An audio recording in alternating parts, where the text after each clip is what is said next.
Compri un immobile o stai pensando di comprarne uno? In questo video voglio condividere con te una serie di consigli sui documenti da acquisire prima di comprare l'immobile, prima di firmare il preliminare di vendita, prima di proporlo in vendita su vari portali o di rivolgersi ad agenzie immobiliari. Ecco una brevissima carrellata generale, perché è molto importante ricordare che ogni immobile ha la sua storia, la sua complessità, le sue caratteristiche costruttive e ha tutte le sue pratiche edilizie. Per questo gli immobili non possono essere considerati come bulloni. Partiamo dagli atti di provenienza, cioè da tutti gli atti di compravendita, donazioni, successioni e comunque tutti gli atti che hanno comportato il passaggio da una proprietà a un'altra nel corso del tempo. Molto importante acquisire le copie originali, cartacee, di tutti questi documenti chiamati atti di provenienza e in parallelo fare anche le visure ipotecarie tramite appositi professionisti chiamati visuristi oppure da professionisti specializzati tecnici che hanno accesso alle banche dati. Questo serve per verificare l'effettiva proprietà oppure la presenza di ipoteche,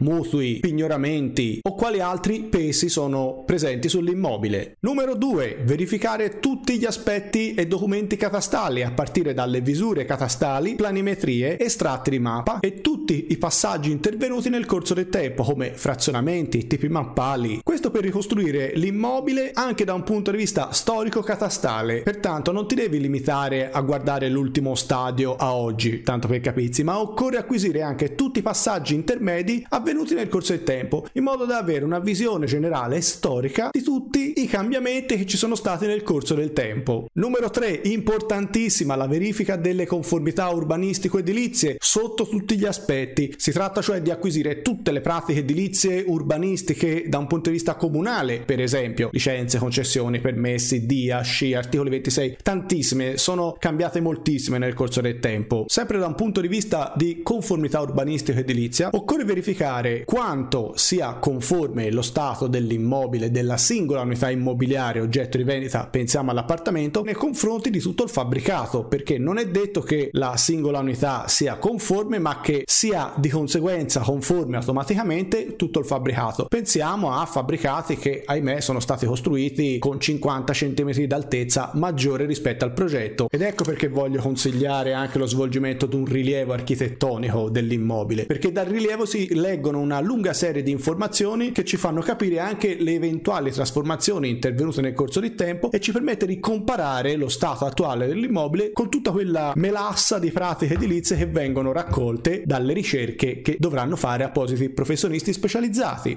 Molto importante, non dimentichiamo di acquisire anche l'eventuale copia di certificazione o attestazione di agibilità o abitabilità degli immobili. Questo perché occorre verificare se l'immobile sia stato dichiarato idoneo all'utilizzo per cui era destinato. Controllare anche gli aspetti di natura vincolistica, cioè quelli di natura soprattutto paesaggistica o dei beni culturali. Buona parte del patrimonio immobiliare italiano è situato nei centri storici, in nuclei storici o comunque ha caratteristiche storiche, architettoniche e culturali da poter probabilmente essere stato oggetto di apposizione di vincolo. Ecco perché anche qui bisogna verificare negli atti di provenienza per i beni culturali se è stata trascritta l'iscrizione di questo tipo di vincolo e quindi porsi il problema anche da un punto di vista di prelazione. E non solo, si tratta anche di acquisire quelle documentazioni presentate anche per procedimenti specifici. Pensiamo alle pratiche strutturali, le antisismiche e quindi l'eventuale collaudo statico, se era o non era obbligo. Numero 4, verificare le eventuali servitù apparenti o non apparenti, attive o passive, perché possono anche non risultare per iscritto negli atti di provenienza o nei documenti tecnici. Numero 5, la verifica degli impianti, della conformità, della rispondenza o della loro installazione avvenuta comunque in epoca remota anteriore alle norme che imponevano appunto l'obbligo di certe dichiarazioni di conformità. Con gli impianti, oltre da un punto di vista prestazionale, si fa riferimento anche a aspetti di sicurezza impiantistica e siccome si fa riferimento appunto a impianti occorre essere molto ma molto attenti. Numero 6, le verifiche da un punto di vista condominiale, acquisire i verbali delle ultime assemblee condominio, meglio se si verificano e si acquisiscano quelle degli ultimi 2 anni e i relativi bilanci, acquisire e controllare le tabelle millesimali, il regolamento, controllare la posizione contabile dell'immobile che si intende vendere o comprare. Questo perché l'acquirente potrebbe subentrare a degli impegni presi dal venditore nei confronti del condominio, sia di natura ordinaria oppure straordinaria, per esempio il rifacimento di un'intera facciata che potrebbe essere magari una spesa notevole. Per maggiori informazioni puoi accedere agli articoli del mio blog che vedi in questo link qua sotto oppure iscriviti sul mio canale YouTube, riceverai i preavvisi dei nuovi video, o ascoltare gratuitamente il mio podcast audio nelle migliori app come Spreaker, Spotify, iTunes e molte altre. Se questo video è stato utile lo puoi condividere con amici e colleghi professionisti, puoi mettere like e iscriverti al mio canale YouTube. Alla tua compravendita e al prossimo video!